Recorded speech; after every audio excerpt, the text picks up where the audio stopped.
हम अभी बिहार का इतिहास पढ़ेंगे इस लेक्चर में, जिसमें हम बिहार समग्र जो आती है केबीसी नैनो की बुक, उससे कंप्लीट करेंगे लाइन बाय लाइन। इससे प्रीवियस वीडियो मैंने बिहार समग्र के जो बिहार का इंट्रोडक्शन वाला पार्ट है, जिसमें बिहार का ओवरव्यू एक दिया हुआ है, वो हमने कंप्लीट कर लिया है।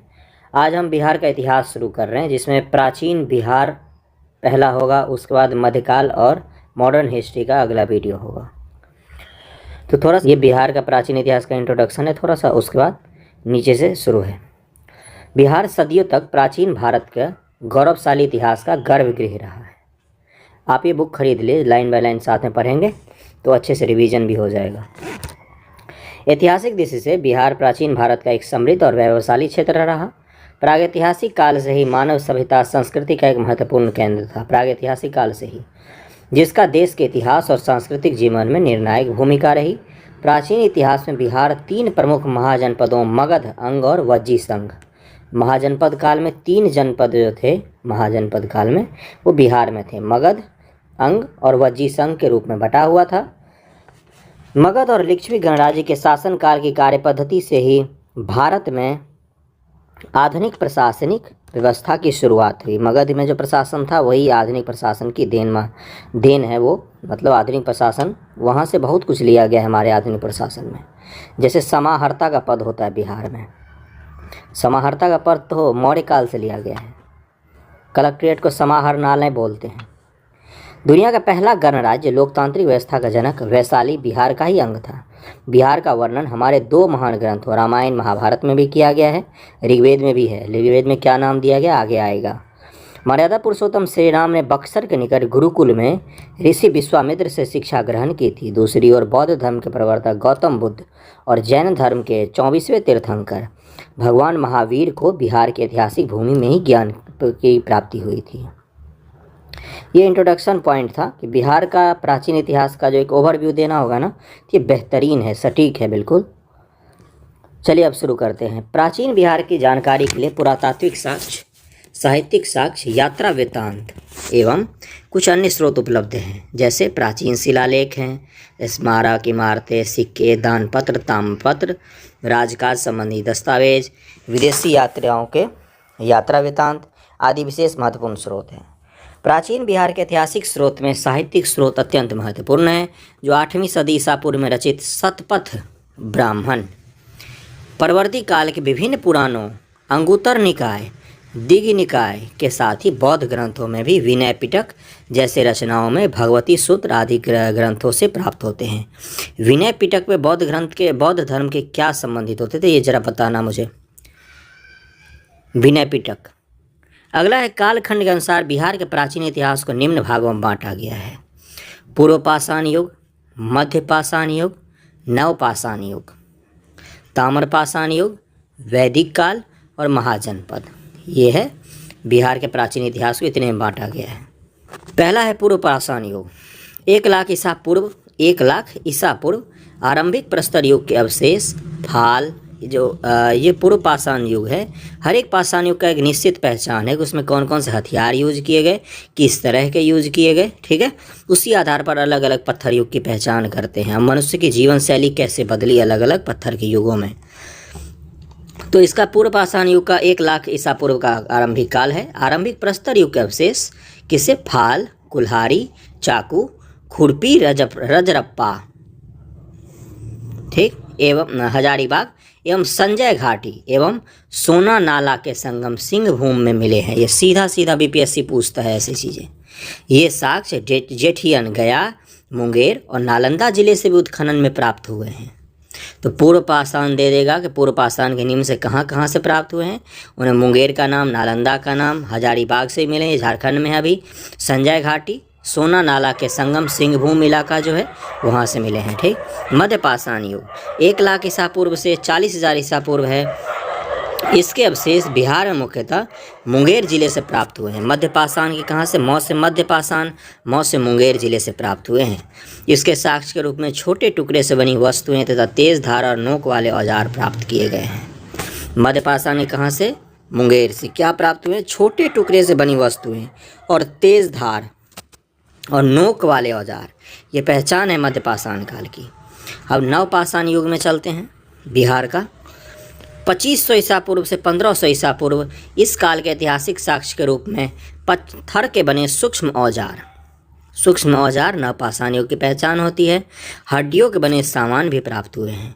इस काल के अवशेष उत्तर बिहार में चिरांद, ये बहुत बार पूछा है, सारण जिला छपरा में, और चेचर वैशाली से प्राप्त हुए हैं। तो नवपाषाण युग के साक्ष्य मेन तक कहाँ से प्राप्त हुए? चिरांद, सारण जिला और चेचर वैशाली। सारण जिला का नाम वैसे छपरा इसको बोला जाता है, छपरा इसका सबसे फेमस नाम है, छपरा, चिरांद और चेचर वैशाली। ताम्रपाषाण युग 1000 ईसा पूर्व से 900 ईसा पूर्व। और नवपाषाण का एक और थी खासियत क्या थी कि सूक्ष्म हथियार, सूक्ष्म औजार जो होते हैं, सूक्ष्म औजार समय के नवपाषाण युग में क्यों यूज किए गए? पहले जो इंसान के पहले पूर्वज जो थे वो सूक्ष्म औजार को पकड़ने के लिए भी वो सही से उनका हाथ नहीं मुड़ता था। तो धीरे धीरे जैसे मानव का विकास हुआ तो उनकी हाथ की पकड़ बदलती जाती है, इसीलिए नवपाषाण में सूक्ष्म औजार बनने लग गए जिसको यूज कर सकते थे वो। ताम्रपाषाण युग 1000 ईसा पूर्व से 900 ईसा पूर्व इस काल में पाए गए काले और लाल मृदभांड। ताम्रपाषाण यानी कि तांबा और पत्थर का युग। काले और लाल मृदभांड, मृदभांड क्या होता है? मिट्टी का बर्तन, मिट्टी का अलग अलग कलर का बर्तन। काला लाल मृदभांड के अलग पर अलग अलग इतिहास खंडों को बांटा जाता है। दक्षिण भारत में अलग मिलते हैं, हड़प्पा में अलग मिलते हैं, वैदिक काल के अलग मृदभांड है, मौर्य काल के अलग मृदभांड है। तो ताम्रपाषाण युग में काले और लाल मृदभांड सामान्य तौर पर हड़प्पा सभ्यता की विशेषता माने जाते हैं। बिहार में इस युग के अवशेष किस युग का? ताम्रपाषाण का। चिरांद सारण में, चेचर वैशाली में, सोनपुर गया में, मनेर पटना, ताराडीह बोधगया, घोड़ा कटोरा राजगीर और पांड समस्तीपुर, सेनुआर सासाराम, ओरियोप भागलपुर आदि में पाए जाते हैं। ये जगह के नाम सारे इंपॉर्टेंट है, ये पूछ सकता है कभी भी फिर से इनमें से। चिरांद तथा बक्सर पूर्वी उत्तर काले चमकीले मृदभांड के प्रमाण मिलते हैं। चिरांद तथा बक्सर से पूर्वी, ये नाम है मृदभांड का, पूर्वी उत्तरी काले चमकीले मृदभांड के प्रमाण मिलते हैं। इस युग में बिहार सांस्कृतिक रूप से विकसित हुआ तथा मानव ने गुफाओं से बाहर आकर कृषि कार्य एवं पशुपालन की शुरुआत की।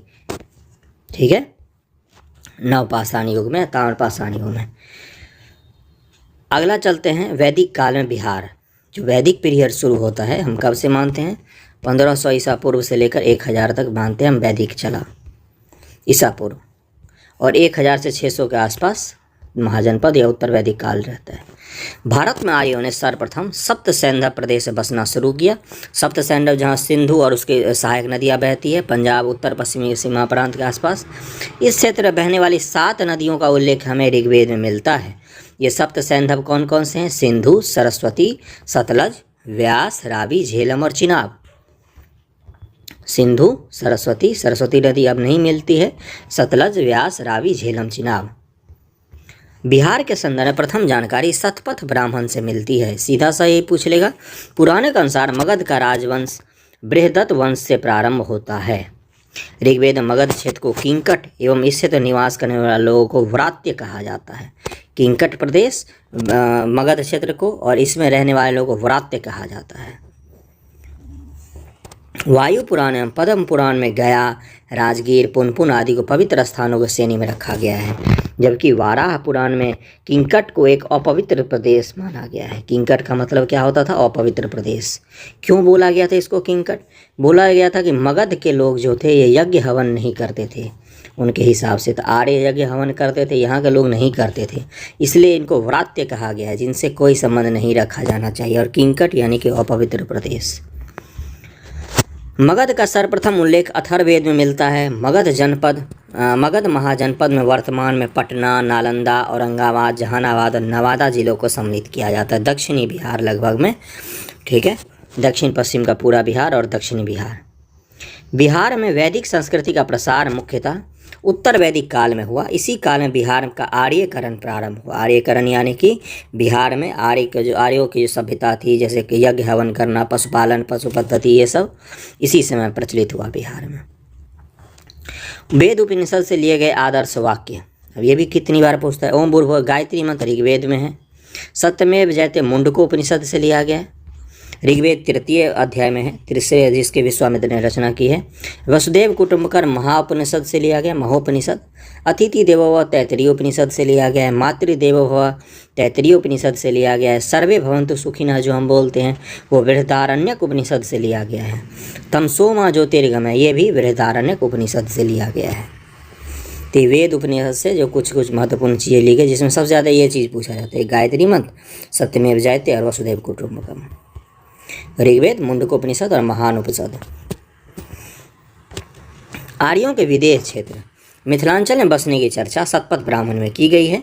इसमें विदेह माधव द्वारा अपने पुरोहित गौतम राहुगण के साथ अग्नि वैश्वानर का पीछा करते हुए सदानीरा नदी आधुनिक गंडक तक पहुंचने का वर्णन है। ऐसे ही हमें मिलता है कि ऋग्वेद में कोई कहानी मिली जिसे सदानीरा नाम का जिक्र मिला और सदानीरा गंडक के लिए उस समय उपयोग किया गया था। तो हमने सोचा कि चलो बिहार तक वो आ गए थे, यानी कि बिहार की जानकारी मिल गई। ऋग्वेद में ऐसे ही चर्चा मिलती है। यजुर्वेद में सबसे पहले विदेह राज्य का उल्लेख मिलता है। किसमें? यजुर्वेद में। वाल्मीकि रामायण में मलद और करुणा शब्द का उल्लेख बक्सर के लिए किया गया है, जहाँ तारका राक्षसी का निवास हुआ करता था। ठीक है, तो एक गौतम राहुगण का जो है ना कि विदेह क्षेत्र के जो राजा थे विदेश माधव, उनके पुरोहित का क्या नाम था, ये सीधा सीधा क्वेश्चन पूछा है बीपीएससी ने। बिहार में वैदिक संहिता। बिहार और वैदिक संहिता साहित्य। विश्व के सबसे प्राचीन माने जाने वाली कृति वेद संहिता है। ऋग्वेद, अथर्ववेद, यजुर्वेद, सामवेद में बिहार का उल्लेख मिलता है। वेदों को इस साहित्य से रचित ब्राह्मण ग्रंथ ऐतरेय, शतपथ, तैत्तिरीय आदि हैं, जिनसे बिंबिसार के पूर्व की घटनाओं की जानकारी प्राप्त होती है। वेदों के जो ब्राह्मण ग्रंथ हैं ना, वेद होते हैं, उनको समझने के, वेद जो होता है वो सबके बस की बात नहीं होती समझना। इनको अलग अलग ब्राह्मण ग्रंथों में बांटा गया कि अलग अलग ब्राह्मण इनके लिए बनाए गए, जिससे ब्राह्मण ग्रंथों के द्वारा हम वेद को समझ सकें। जैसे ऋग्वेद है, ऋग्वेद के 2 ब्राह्मण ग्रंथ हैं। कौन कौन से हैं? एक है ऐतरेय और एक है कौशिकी है। ये ऋग्वेद के है ऐतरेय, ये एक तो ऐतरेय दिया हुआ है, और एक और होता है ऋग्वेद का कौशिकी है, कौशिकी है। ठीक है, ये ऋग्वेद के ब्राह्मण ग्रंथ हैं। तो हमें वेद संहिता की रचयिता ब्राह्मण ग्रंथ, जिनमें बिंबिसार जो राजा हुआ उससे पहले की जानकारी हमें मगध के कहाँ से मिलता है? ब्राह्मण ग्रंथों से ही मिलता है। आर्यों द्वारा क्षेत्र का नामांकरण। हरियाणा पंजाब का क्षेत्र ये ब्रह्मवर्त पहले देश कहलाता था। गंगा यमुना दोआब क्षेत्र ये ब्रह्मर्षि देश कहलाता था। हिमालय और विंध्य क्षेत्र ये मध्य देश कहलाता था। और बिहार बंगाल तक का क्षेत्र ये क्या कहलाता था? आर्यावर्त। ये आर्य नामांकन करते थे अलग अलग इलाकों का। ठीक, अब ये वैदिक कालीन नदियाँ हैं जिनके प्राचीन नाम दिया गया है। वो ये वर्तमान नाम है, ये प्राचीन नाम है।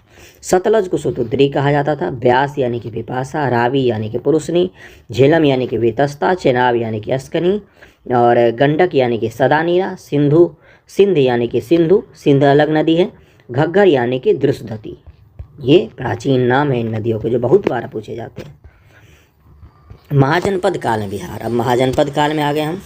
बुद्ध के जन्म से पूर्व लगभग 6ठी शताब्दी ईसा पूर्व भारत में 16 महाजनपदों में बटा था, जिसका उल्लेख हमें बौद्ध ग्रंथ, किस धर्म के ग्रंथ? बौद्ध धर्म के ग्रंथ अंगुत्तर निकाय से मिलता है। उस समय भारत के 16 महाजनपदों में से 3 जनपद बिहार में थे। कौन कौन से?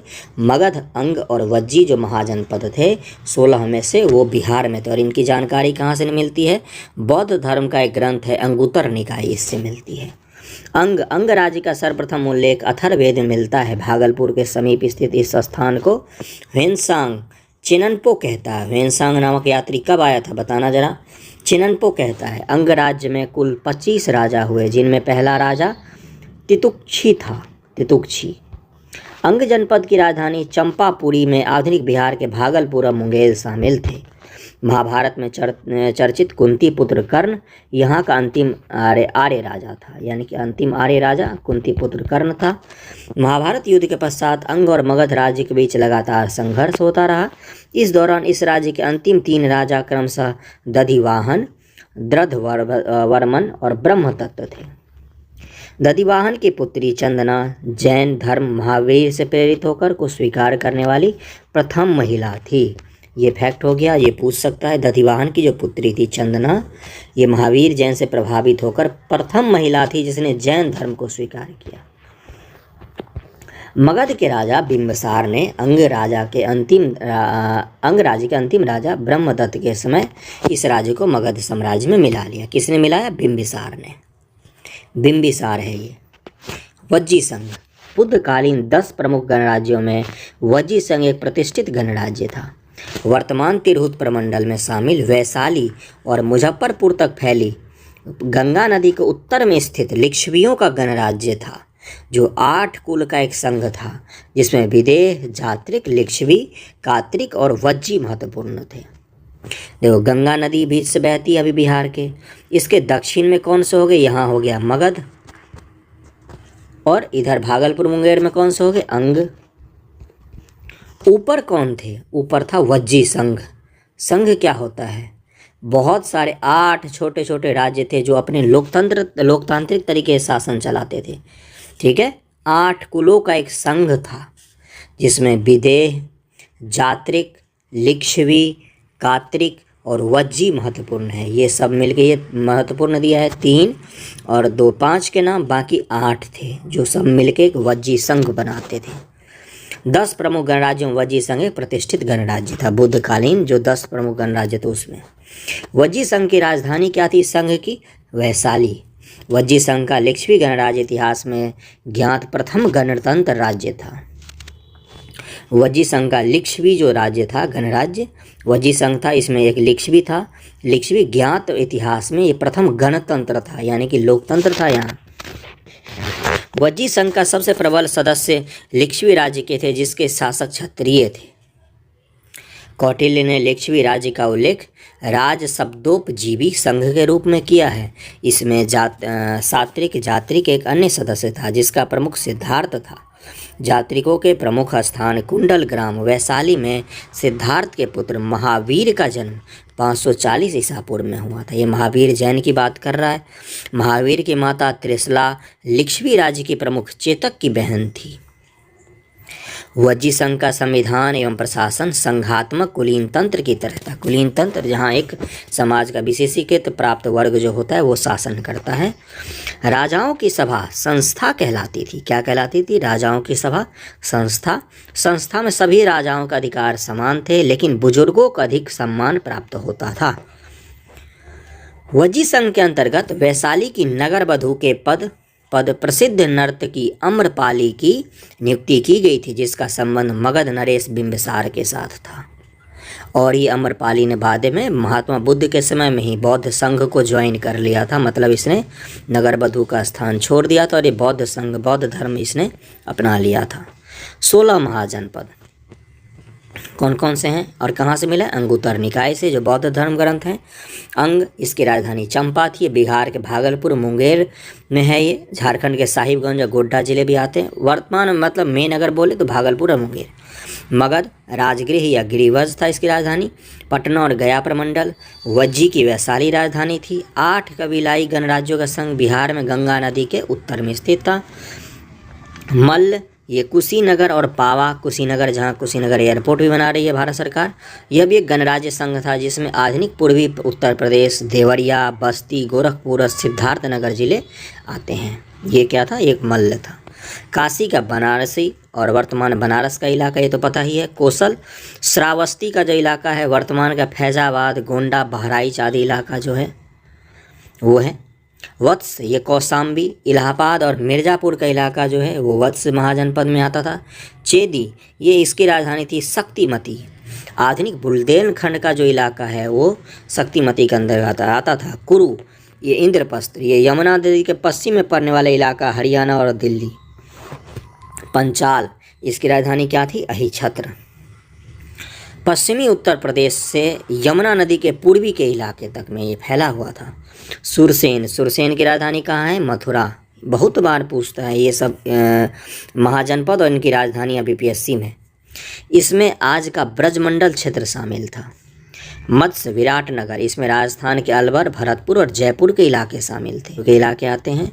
अवंती, इसकी राजधानी उज्जैनी और महाइस्मती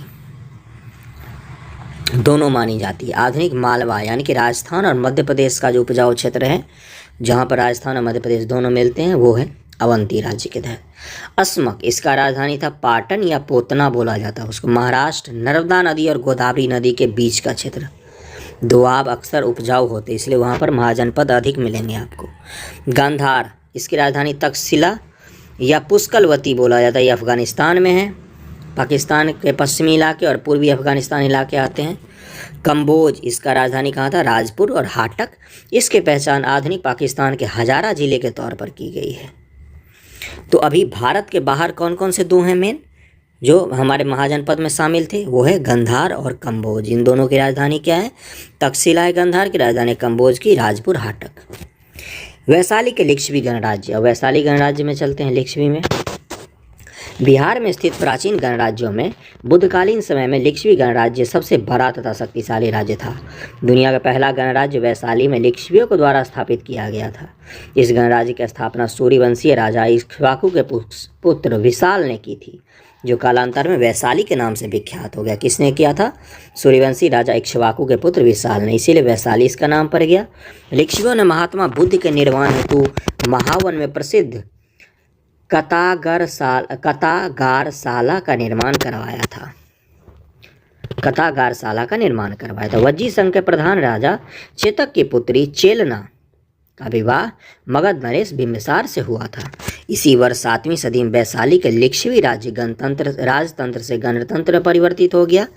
वैशाली राजवंश का प्रथम शासक नमनेदिष्ट था, जबकि अंतिम राजा सुति या प्रमाति था। इस राजवंश में कुल 24 राजा हुए हैं।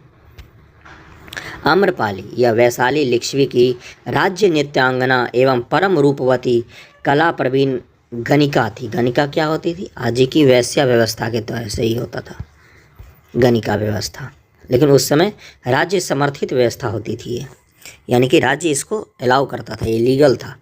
उस युग में राज नर्तकी का पद बड़ा गौरवपूर्ण सम्मानित माना जाता था। आम्रपाली या अम्बपाली के सौंदर्य पर मोहित होकर बिंबिसार ने इसे लिच्छवी से जीतकर राजगृह में ले आया था। इसके बाद आम्रपाली को महात्मा बुद्ध ने अपने संघ में भिक्षुनी के रूप में प्रवेश दिया और उसे आर्या अम्बा कहकर संबोधित किया था। ये अभी तक नहीं पूछा है। आम्रपाली बौद्ध संघ में प्रवेश करने वाली दूसरी महिला थी। पहले कौन थी, प्रजापति गौतमी थी जो उनकी माता थी। इसके पहले बौद्ध संघ में प्रवेश करने वाली प्रथम महिला बुद्ध की सौतेली माता प्रजापति गौतमी थी। जीवक मगध नरेश बिंबिसार का प्रसिद्ध राजवैद्य जीवक बुद्ध का अनुयायी था। इसकी माता का नाम सलावती था जो राजगृह की गणिका थी। ऐसा माना जाता है उसके जन्म के बाद सलावती ने उसे पूरा में फेंक दिया था, जिसे बिंबिसार का पुत्र राजकुमार अभय ने उठाकर घर ले आया। उसका लालन पालन करने के बाद बिंबिसार ने जीवक को तक्षशिला कश्मीर में शिक्षा हेतु भेज दिया था। तक्षशिला भी कहाँ है, अभी पाकिस्तान में पड़ता है ये, जहाँ उसने आयुर्वेद पर विशद अध्ययन किया। बाद में यही जीवक एक प्रख्यात चिकित्सक एवं राज्य वैद्य बना। राजगृह के निकट अबम्बन यानी कि अमोग्रद्यान में अपना चिकित्सालय खोला और यहाँ महात्मा बुद्ध से उसकी मुलाकात हुई। उनका अनुयायी बन गया था जीवक। चिकित्सकीय प्रवीणता कारण ही बिंबिसार ने जीवक को अवंती के रोगग्रस्त राजा प्रद्योत की चिकित्सा के लिए भेजा था। किसने भेजा था, अवंती ने बिंबिसार ने भेजा था। अवंती के राजा के इलाज के लिए जीवक को भेजा था। प्राचीन बिहार में धर्म सुधार आंदोलन, भारत के जो प्राचीन इतिहास है लगभग वही बिहार का भी प्राचीन इतिहास है।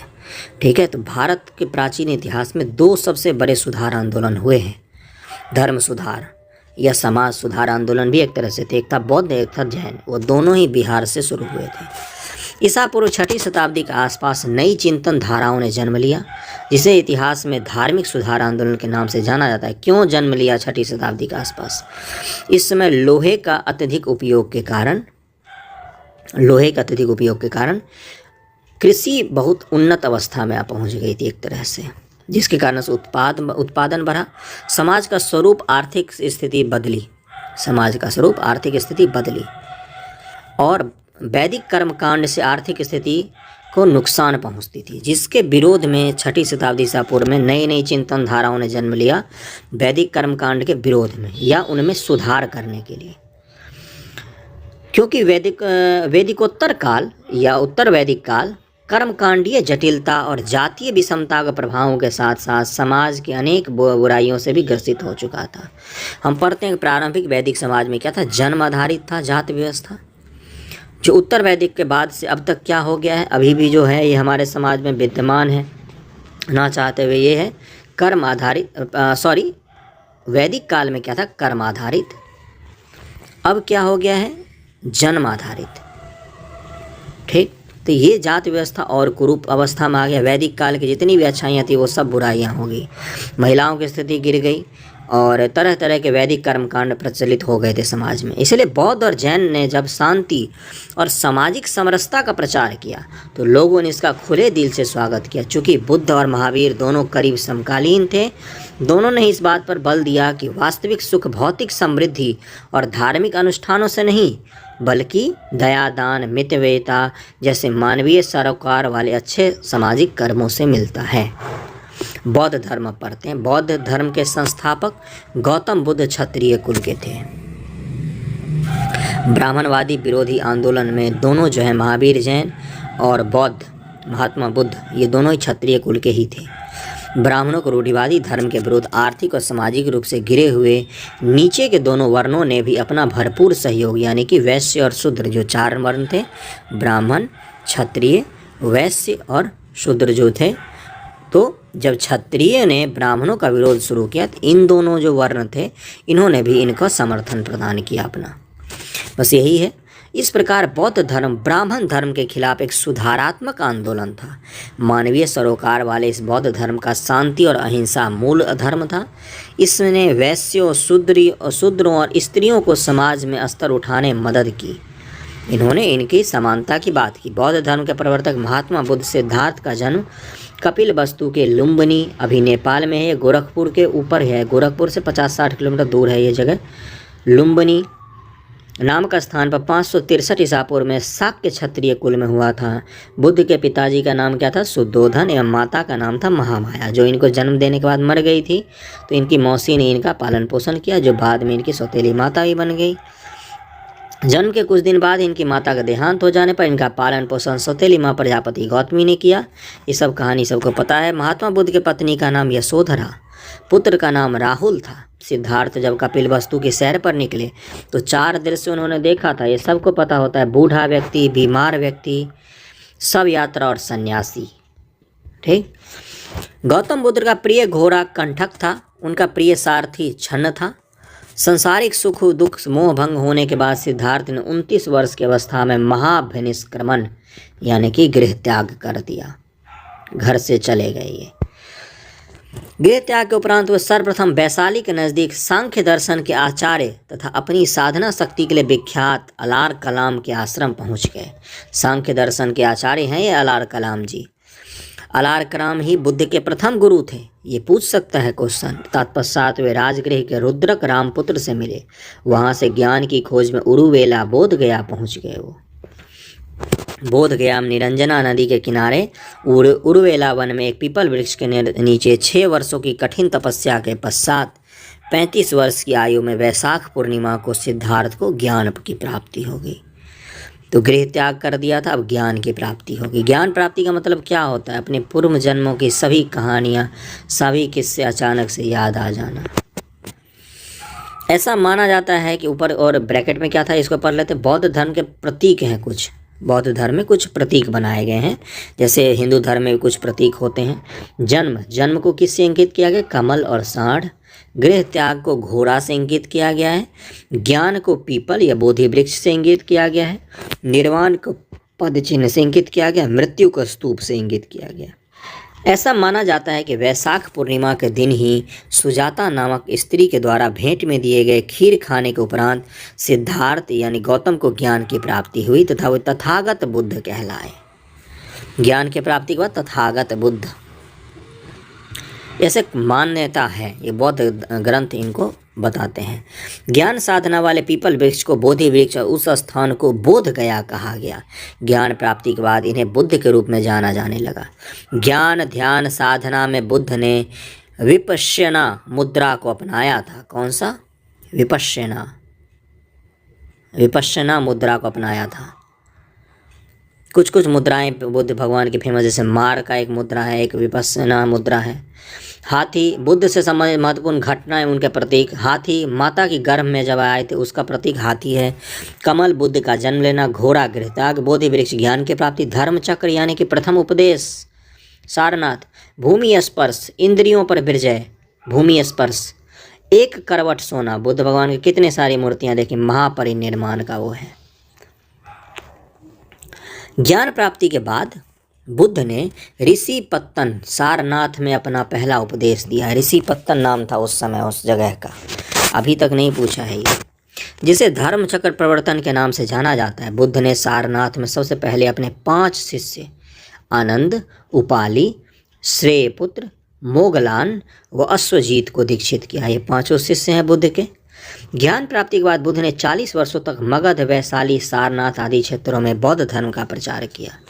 बुद्ध ने अपने जीवन के सर्वाधिक उपदेश कोसल देश की राजधानी श्रावस्ती में दिए एवं मगध को प्रचार का केंद्र बनाया। सबसे ज़्यादा उपदेश कहाँ पर दिया? कोसल देश की राजधानी श्रावस्ती में। रत्नागिरी या राजगृह में महात्मा बुद्ध का प्रिय निवास था, जो गृद्धकूट के नाम से प्रसिद्ध था। गौतम बुद्ध के राजा शिष्य अनुयायी थे। कौन कौन से ऐसे राजा थे जो उनके अनुयायी थे? बिंबिसार, फिर अजातशत्रु, फिर प्रसेनजीत और उदयन। बिंबिसार, अजातशत्रु, प्रसेनजीत और उदयन। महात्मा बुद्ध ने बोध गया में तपुस और मल्लिक नामक 2 सौदागरों बाजारे को अपना शिष्य बनाया। ये दोनों शूद्र थे। इस तरह बुद्ध ने उन 2 शूद्रों को बौद्ध धर्म का सर्वप्रथम अनुयायी बनाया। बौद्ध धर्म अनात्मवादी है, इसमें आत्मा की परिकल्पना नहीं की गई है, जबकि जैन धर्म में की गई है। यह पुनर्जन्म में विश्वास करता है, जबकि वर्ण व्यवस्था और जाति प्रथा का विरोध करता है। बुद्ध के जन्म के व मृत्यु की तिथि चीनी परंपरा के कैंटोन अभिलेख, कौन सा अभिलेख? कैंटोन अभिलेख के आधार पर निश्चित की गई है। बौद्ध धर्म के बारे में जानकारी पाली भाषा में रचित त्रिपिटक से प्राप्त होती है। बौद्ध धर्म में त्रिरत्न हैं। बौद्ध धर्म के 3 रत्न कौन कौन से हैं? बुद्ध, धम्म और संघ। यही मूल है बौद्ध धर्म का। बौद्ध धर्म के उपदेश पाली भाषा में दिए गए। ये लोकल लोगों की भाषा थी, इसीलिए इसकी पहुंच अधिक थी, जबकि वैदिक कर्मकांड जो होते संस्कृत भाषा में होते थे, जो सबकी भाषा नहीं थी उस समय। पावा कुशीनगर के समीप चुंद नामक व्यक्ति द्वारा खिलाए गए सूकर माधव सुअर का मांस से महात्मा बुद्ध उदर विकार से पीड़ित हुए और वहीं पर 80 वर्ष की आयु में वैशाख पूर्णिमा के दिन 483 ईसा पूर्व में मृत्यु यानी कि महापरिनिर्वाण हो गई उनकी कुशीनगर में। बुद्ध की मृत्यु को महापरिनिर्वाण कहा गया। महापरिनिर्वाण के उपरांत बुद्ध के अवशेष अस्थियां 8 भागों में विभाजित कर दिए गए। कुशीनगर, वैशाली, कपिलवस्तु, पावागढ़, अल्लकप, रामगाम और राजगृह और वेट द्वीप। कौन कौन से 8 हैं? ये 8 जगह इनके फिर स्तूप बनेंगे। ये 8 हैं, ये नहीं, बुद्धकालीन ये गणराज्य हैं। ये 8 हैं, कौन कौन से? कुशीनगर, वैशाली, कपिलवस्तु, पावागढ़, अलकप, रामग्राम, राजगृह और वेट द्वीप। इन सब जगहों पर बुद्ध के जो अस्थियां थे उनको बांट दिया गया। बुद्धकालीन गणराज्य कौन कौन से हैं? कपिलवस्तु साके गणराज्य और सुमार पर्वत भग्ग, केशपुत्र ये कलाम, रामगाम ये कोलिये के गणराज्य था। कुशीनारा मल्ल थे, पावा में मल्ल थे, पिपलीवन में मौर्य थे, अलकप में बुली गणराज्य था, वैशाली में लिच्छवी, मिथिला में विदेह। ये सभी गणराज्य बुद्धकालीन हैं और ये 8 हैं जहाँ पर उनकी अस्थियाँ बांटी गई थी। महात्मा बुद्ध ने सर्वप्रथम निम्नलिखित 4 श्रेष्ठ आर्य सत्य बताए। विश्व दुखों से परिपूर्ण है। दुख समुदाय, इसको शॉर्ट में ऐसे पढ़ते हैं, दुख समुदाय, दुख निरोध गामिनी प्रतिप्रदा। यानी कि पहला, विश्व दुखों से परिपूर्ण है। अभिलाषाएं दुख का कारण है। अभिलाषाओं को विजित कर सभी दुखों से छुटकारा हो सकता है। दुख निवारण के मार्ग हैं। भगवान बुद्ध के अनुसार अष्टांगिक मार्ग द्वारा ही दुख से मुक्ति संभव है। संसार में दुख है और दुख के निदान के लिए अष्टांगिक मार्ग को अपनाया जाना चाहिए। अब अष्टांगिक मार्ग क्या, ये भी भगवान बुद्ध ने बता दिए। सम्यक का मतलब होता है संतुलित, ठीक। तब सम्यक हर चीज़ में लगा हुआ है।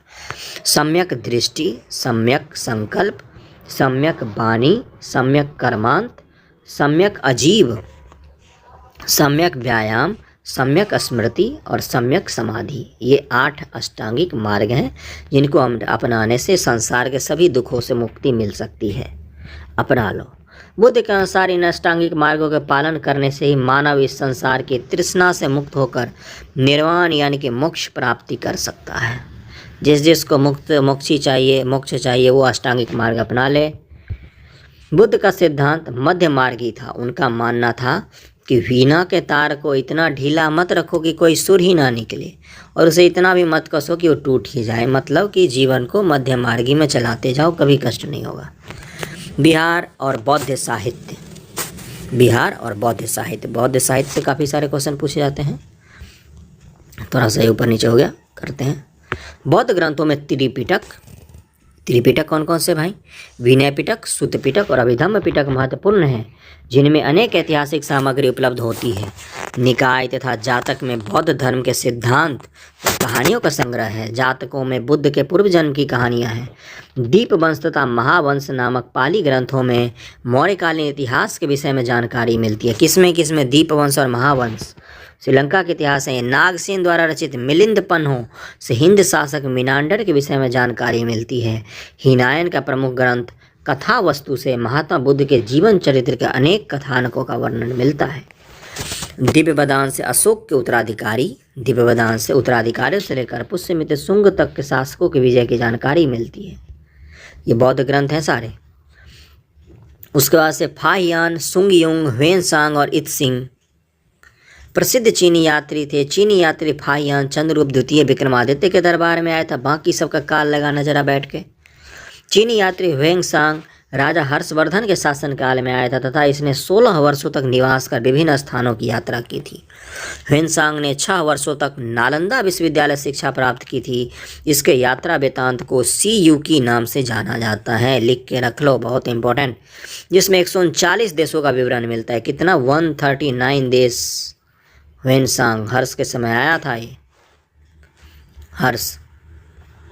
इत्सिंग 7वीं शताब्दी के अंत में भारत आया। इसके विवरण से ज्ञात होता है कि यह भारत में बौद्ध तीर्थ यात्रियों की यात्रा तथा बौद्ध धर्म के बारे में जानकारी प्राप्त करने आया था। बौद्ध धर्म के परवर्ती धार्मिक संप्रदाय। बौद्ध धर्म के परवर्ती आजीवक, इसके संस्थापक थे मक्खली गोसाल। घोर अक्रियावादी पूरन कश्यप। भौतिकवादी अजित केस कम्बलिन। भौतिकवादी बोलते हैं खाओ पियो सो जाओ, जो होना होगा होगा, ऋण लेके खाओ पियो। संदेहवादी संजय वेलठल पुत्र। नित्यवादी ये हैं पकुधा का चायन। ठीक। आजीवक क्या बोलते हैं? भाग्य में जो लिखा होगा वही होगा, बाकी कुछ नहीं मिलेगा। तो आजीवक के कौन है? मोखली गोसाल। घोर अक्रियावादी कौन है? पूरन कश्यप। भौतिकवादी हैं अजित केस कम्बलिन। संदेहवादी कौन है? संजय वेलठ पुत्र। और नित्यवादी कौन है? पकुध कच्चायन। बौद्ध संगतियाँ, 4 जो बौद्ध संगतियाँ हुई, उसके स्थान, समय, राजा कौन था, अध्यक्ष कौन था, क्या क्या हुए, ये सब इंपॉर्टेंट है। चलो करते हैं। प्रथम राजगृह सप्तपर्णी गुफा में हुआ था 483 ईसा पूर्व। महात्मा बुद्ध मरे उसके कुछ साल बाद हुआ। अध्यक्ष कौन था? महाकश्यप। प्रथम के अध्यक्ष महाकश्यप थे। शासक कौन था उसमें? अजातशत्रु।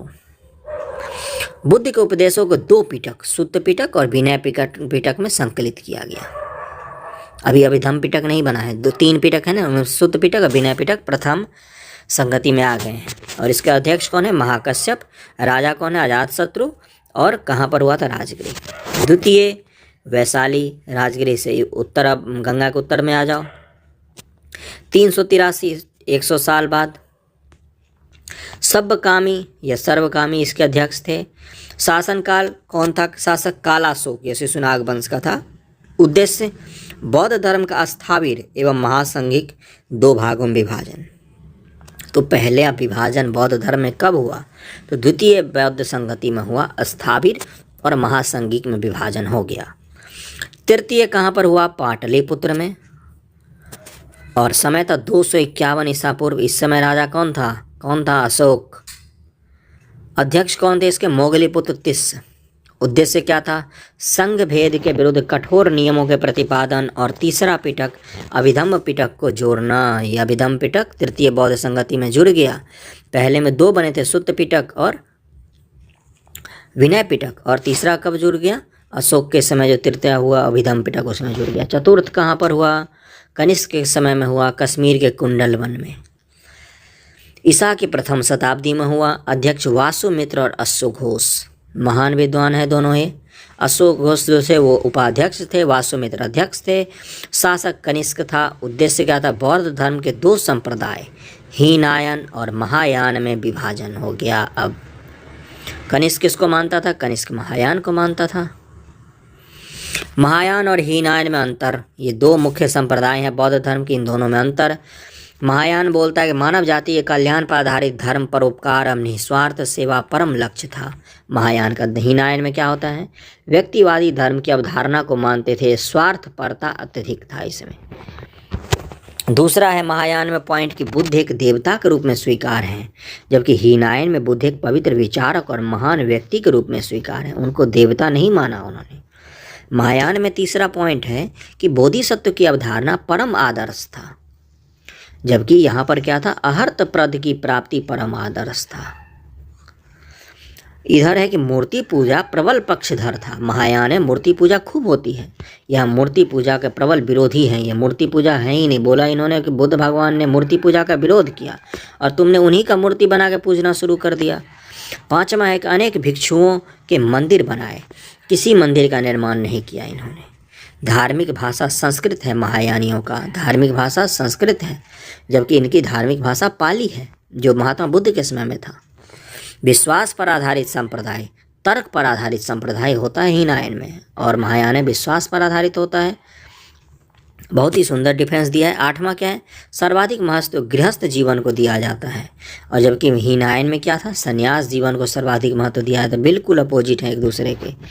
नौवां है कि जीवन का अंतिम लक्ष्य स्वर्ग प्राप्ति करना, इनका क्या होता है? मोक्ष प्राप्ति करना। हीनायन में मोक्ष, जबकि महायान में स्वर्ग प्राप्ति। विश्व में सबसे ज़्यादा महायान फैला है, जापान, कोरिया, चीन, मंगोलिया, तिब्बत में प्रसारित हुआ, जबकि जावा, श्रीलंका, म्यांमार में प्रसारित हुआ। अगर भारत में बोले तो उत्तर भारत में महायान है, दक्षिण भारत में हीनायन है। चलो ये नोट क्या लिखा है इन्होंने? लिंग पूजा का सर्वप्रथम प्रमाण मत्स्य पुराण में मिलता है। अगला चलते हैं। महायान संप्रदाय के लोग तिब्बत, चीन, कोरिया, मंगोलिया, जापान में हैं। हीनायन संप्रदाय के लोग दक्षिण म्यांमार, श्रीलंका, म्यांमार, जावा आदि देशों में फैले हुए हैं। बौद्ध धर्म की एक शाखा वज्रायन भी प्रचलित हुई, जो 7वीं शताब्दी में तंत्र मंत्र से युक्त थी, जिसका प्रमुख केंद्र भागलपुर जिला बिहार में स्थित विक्रमशिला विश्वविद्यालय था। वज्रायन जो था बौद्ध धर्म का संप्रदाय जिसमें तंत्र मंत्र था, उसका केंद्र था विक्रमशिला विश्वविद्यालय। संघ की सभा में प्रस्ताव का पाठ होता था। प्रस्ताव के पाठ को अनुसावन कहते थे। बौद्ध संघ की बात हो रही है। सभा की वैधता के लिए न्यूनतम संख्या कोरम 20 थी, यानी कि 20 लोग होंगे तभी सभा शुरू होगा। संघ में प्रविष्ट होने को उपसंपदा कहा जाता था। बौद्ध संघ का संगठन गणतंत्री प्रणाली पर आधारित था। बौद्धों के लिए महीने के 4 दिन अमावस्या, पूर्णिमा, 2 चतुर्थी और दिवस उपवास के दिन होते थे। अमावस्या, पूर्णिमा और 2 चतुर्थी। बुद्ध के पंचशील सिद्धांत का वर्णन छंदोग्य उपनिषद में मिलता है। अगला है जैन धर्म। 4 वर्णों में बटे प्राचीन वैदिक भारतीय समाज में ब्राह्मणों के वैचारिक प्रभुत्व के खिलाफ क्षत्रियों सहित नीचे के दोनों वर्णों ने जैन धर्म जैसे सुधारवादी आंदोलन को जन्म दिया। दोनों धर्म जो थे, जैन धर्म वैसे काफ़ी पुराना था। इस धर्म में सत्य और अहिंसा सेवा पर विशेष बल दिया गया। इसके प्रथम तीर्थंकर आदिनाथ या ऋषभ देव हुए। इसके बाद 23वें तीर्थंकर पार्श्वनाथ हुए, जबकि अंतिम और सबसे महान 24वें तीर्थंकर महावीर स्वामी जी जैन धर्म के वास्तविक संस्थापक बने। जैन धर्म पहले से चला आ रहा था, लेकिन इसको प्रचलित बनाया महावीर स्वामी जी ने। अगला है जैन धर्म की उत्पत्ति का ज्ञान स्पष्ट नहीं है। जैन धर्म के प्रथम तीर्थंकर ऋषभ देव को इस धर्म का प्रवर्तक माना जाता है। जैन परंपरा के अनुसार इस धर्म में 24 तीर्थंकर हुए हैं। 2 जैन तीर्थंकर ऋषभ देव और अरिष्टनेमि के नामों का उल्लेख ऋग्वेद में मिलता है। जैन धर्म के 23वें तीर्थंकर पार्श्वनाथ थे, जिन्होंने श्री सम्मेद शिखर पर कठोर तपस्या करके ज्ञान प्राप्ति किया था। 23वें तीर्थंकर कहाँ पर तपस्या किया था इन्होंने? पार्श्वनाथ जी ने सम्मेद शिखर पर। इनके अनुयायियों को निर्ग्रंथ कहा जाता है। पार्श्वनाथ जी के अनुयायियों को निर्ग्रंथ कहा जाता है। जैन धर्म के अंतिम और 24वें तीर्थंकर, इसके बाद कोई भी तीर्थंकर नहीं हुए। भगवान महावीर को जैन धर्म का वास्तविक संस्थापक माना जाता है। महावीर जी का जन्म 540 ईसा पूर्व में वैशाली के कुंड ग्राम में जात्रिक कुल के प्रधान सिद्धार्थ के यहाँ हुआ था। अभी हमने ऊपर पढ़ा था, वैशाली के कुंड ग्राम में हुआ था। यहाँ पर पढ़ते हैं क्या दिया है। ऋषभ देव इनके प्रतीक हैं। अलग अलग जैन धर्म के जो तीर्थंकर हैं उनके प्रतीक अलग अलग हैं। जैसे ऋषभ देव जी का प्रतीक है ऋषभ, तो वृषभ। अजितनाथ जी का हाथी है। संभवनाथ घोड़ा। शांतिनाथ जी का हिरण है। अरिष्टनेमी जी जो है इनका शंख है।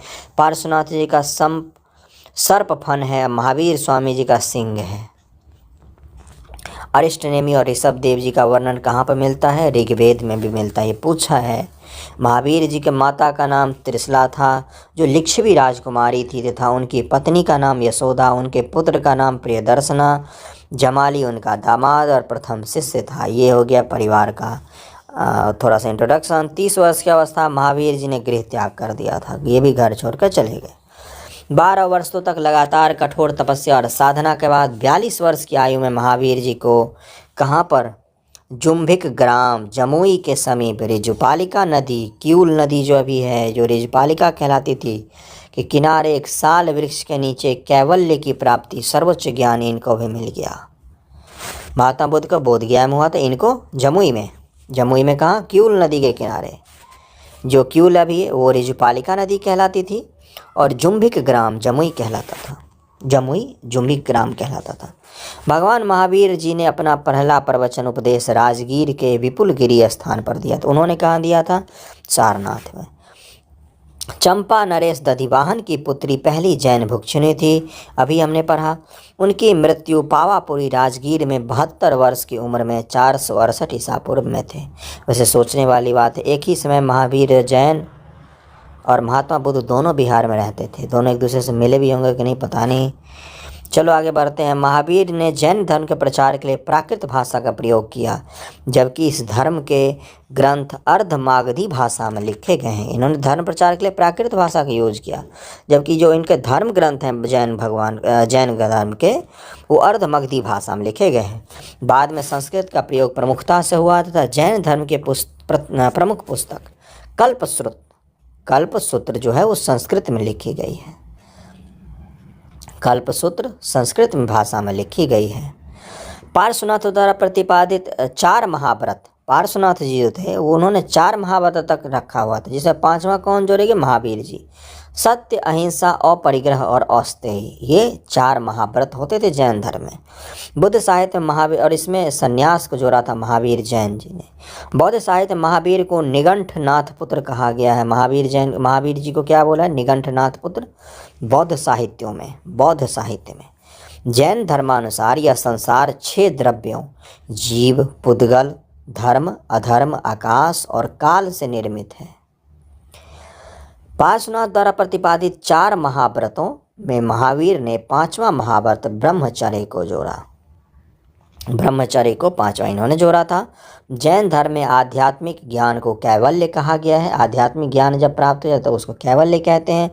स्यादवाद जैन धर्म से संबंधित है। स्यादवाद अनेकांतवाद अर्थात सप्तभंगीय को ज्ञान की सापेक्षता का सिद्धांत कहा जाता है। इसका मतलब क्या होता है? इसका मतलब कोई चीज़ है, एक ही सेंटेंस में है, नहीं है। दूसरा अगर है लेकिन नहीं है, पता नहीं लेकिन है, ऐसे करके 7 सिद्धांत। इसको ज्ञान का स्यादवाद का सापेक्षता सिद्धांत का है। सापेक्षता सिद्धांत। महावीर ने अपने जीवन काल में एक संघ की स्थापना की जिसमें 11 प्रमुख अनुयायी सम्मिलित थे। ये गंधर कहलाए। महावीर के जीवन काल में ही 10 गंधरों की मृत्यु हो गई 11 में से। महावीर के बाद केवल सुधर्मन ही जीवित रहा। जैन धर्म पुनर्जन्म और कर्मवाद में विश्वास करता है। जैन धर्म में आत्मा की मान्यता है। ये तो मानते हैं कि पत्थर में भी आत्मा है। भद्रबाहु और उनके अनुयायियों को दिगंबर दक्षिणी जैन वस्त्रहीन कहा जाता है। क्या हुआ कि एक बार वहाँ पर मगध में बहुत भीषण अकाल पड़ा, तो चंद्रगुप्त मौर्य भद्रबाहु के साथ चले गए दक्षिण भारत। वहाँ पर जाके क्या उन्होंने मृत्यु को प्राप्त किया चंद्रगुप्त मौर्य ने। तो जो लोग दक्षिण भारत के जंगल चले गए वो क्या कहलाए? दिगंबर। यानी कि दिशा ही इनका अंबर है, यानी कि इन्होंने वस्त्र छोड़ दिया पहनना। स्थूलभद्र थे, ये मगध में ही रह गए। ठीक, तो ये श्वेतांबर, इन्होंने श्वेत वस्त्र धारण कर लिया। शहर में रहेंगे तो बिना वस्त्र रहना कठिन होता है, इसलिए इन्होंने श्वेत वस्त्र को धारण कर लिया। श्वेतांबर संप्रदाय के लोगों ने ही सर्वप्रथम महावीर एवं अन्य तीर्थंकरों की पूजा आरंभ की। श्वेतांबर संप्रदाय ने ही पूजा पद्धति आरंभ की, जैन धर्म, महावीर और अन्य तीर्थंकरों की। जैन संगति, बौद्ध 4 संगति हुए, जैन संगति अब देखते हैं कौन कौन से हैं। प्रथम सभा, चंद्रगुप्त मौर्य के शासनकाल में लगभग 300 ईसा पूर्व में प्रथम जैन तथा पाटलिपुत्र जैन सम्मत सभा पाटलिपुत्र में संपन्न हुई। स्थान पाटलिपुत्र, राजा चंद्रगुप्त मौर्य, ईस्वी 300 ईसा पूर्व। इसमें जैन धर्म के प्रधान भाग 12 अंगों का संपादन हुआ था, 12 अंगों का। यह सभा स्थूलभद्र और संभूति विजय नामक स्थावीरों के निरीक्षण में हुई। इनमें जैन दिगंबरों और श्वेतांबर 2 भागों में बट गया, 2 स्पष्ट डिवीजन हो गया दिगंबर और श्वेतांबर में। द्वितीय सभा, यह सभा देवर्षि क्षमा श्रवण के नेतृत्व में गुजरात में वल्लभी नामक स्थान पर संपन्न हुई। गुजरात में सबसे ज़्यादा जैन धर्म के लोग रहते हैं। 513 ईस्वी में संपन्न हुई। इसमें धर्म ग्रंथों का अंतिम संकलन कर इन्हें लिपिबद्ध किया गया। भद्रबाहु द्वारा रचित कल्पसूत्र में 4वीं शती ईसा पूर्व का इतिहास प्राप्त होता है। परिशिष्ट प्रबंध तथा भद्रबाहु चरित्र से चंद्रगुप्त मौर्य के जीवन की प्रारंभिक तथा उत्तरकालीन घटनाओं की सूचना मिलती है। भगवती सूत्र, ये एक जैन ग्रंथ है। भगवती सूत्र से महावीर के जीवन कृत्यों तथा उन अन्य समकालीनों के साथ उनके संबंधों का विवरण मिलता है। जैन साहित्य पुराण चरित्र के अनुसार इसमें 6वीं शताब्दी में 16वीं शताब्दी तक का इतिहास वर्णित है, जिसमें विभिन्न कालों के राजनीतिक, सामाजिक तथा धार्मिक दशा का ज्ञान प्राप्त होता है। अगला है बिहार और जैन साहित्य। जैसे बिहार और बौद्ध साहित्य हमने पढ़ा था, वैसे बिहार और जैन साहित्य। बिहार के ऐतिहासिक स्रोतों में जैन साहित्य का भी योगदान रहा है। इसके ग्रंथ में बौद्ध साहित्यों के समान धर्म परक हैं। ठीक है, इसके ग्रंथ भी उसी के समान है। नोट, मई 2018 में नोट में दिया है कुछ। महात्मा बुद्ध और महावीर जैन सम्राट अशोक के शांति और अहिंसा का संदेश से युक्त सभ्यता द्वार का निर्माण पटना गांधी मैदान के उत्तर में गंगा तट पर किया गया है। जो लोग पटना में रहते हैं उन्होंने देखा होगा। अगला है बौद्ध धर्म और जैन धर्म में समानता क्या है। ये अक्सर पूछता है, समानता और डिफरेंस बहुत बार पूछता है, यूपीएससी भी पूछता है। अहिंसा और शांति दोनों ही धर्मों का मूल था, बिल्कुल सही। दोनों का उदय भी यज्ञीय कर्मकांड, ब्राह्मणवाद, जाति प्रथा, छुआछूत के विरोध में हुआ था। दोनों ही ईश्वर की सत्ता में विश्वास नहीं करते। बुद्ध और जैन धर्म दोनों ईश्वर विश्वास नहीं करते हैं। हालांकि ये अलग बात है कि अब वहाँ के लोगों ने जैन तीर्थंकरों को और बुद्ध भगवान को ईश्वर मान लिया। दोनों ही पुनर्जन्म के सिद्धांत को स्वीकार किया। दोनों ने ही पुनर्जन्म के सिद्धांत को स्वीकार किया है। इन दोनों ही धर्मों ने अपने विचार के प्रचार के लिए जनता की सरल भाषा का उपयोग किया। एक ने प्राकृत का, एक ने पाली का। बुद्ध धर्म ने पाली का, जैन धर्म ने प्राकृत का। दोनों ही धर्मों की स्थापना क्षत्रियों ने की, क्योंकि बुद्ध और महावीर दोनों क्षत्रिय कुल के थे। दोनों ही करीब समकालीन थे। गृहत्याग के समय दोनों की आयु भी करीब समान थी। कोई समानता नहीं हुआ, जबरदस्ती के साबित करने की कोशिश हुआ। समान आयु के थे, इससे क्या लेना देना। बौद्ध धर्म तथा जैन धर्म में असमानता क्या क्या है। बौद्ध के उपदेश की भाषा पाली थी, इनकी क्या थी, जैन की प्राकृत थी। विदेशों में प्रसार अधिक हुआ, भारत में बौद्ध धर्म का प्रसार अधिक नहीं हुआ। जैन धर्म का विदेशों में प्रसार नहीं हुआ, जब बल्कि भारत में प्रसार हुआ। बौद्ध विदेशों में कहीं नहीं है ये जैन धर्म। बौद्ध धर्म संघ और भिक्षुओं पर आधारित था, जैन अनुयायियों पर आधारित था। बौद्ध धर्म ईश्वर आत्मा के अस्तित्व को नकारते हैं, जैन धर्म आत्मा को शाश्वत मानते हैं। बौद्ध धर्म न अधिक सुख न अधिक दुख अर्थात मध्यम मार्ग।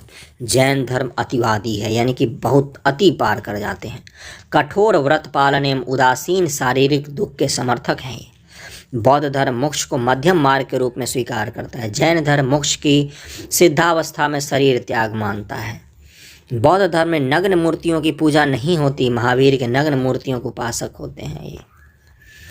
ये जबरदस्ती वाला पॉइंट हो गया, इस पॉइंट को हटा देना, मत लिखना। अहिंसा का नियम व्यवहारिक था।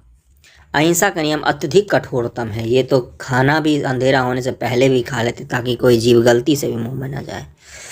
इसका है अष्टांगिक मार्ग से गृहस्थ में निर्वाण प्राप्त कर सकते हैं। बुद्ध धर्म में है अष्टांगिक मार्ग का पालन करो तो आप गृहस्थ जीवन में भी निर्वाण की प्राप्ति कर सकते हो। जैन धर्म के अनुसार गृहस्थ के लिए निर्वाण प्राप्त करना असंभव है। गृहस्थ जीवन में आप निर्वाण की प्राप्ति नहीं कर सकते। कठोर धर्म है इसलिए भी कम फैला थोड़ा सा बुद्ध धर्म की तुलना में। अगला टॉपिक है मगध साम्राज्य, जिसको हम प्राचीन भारत के अगले वीडियो में करेंगे मगध साम्राज्य से शुरू।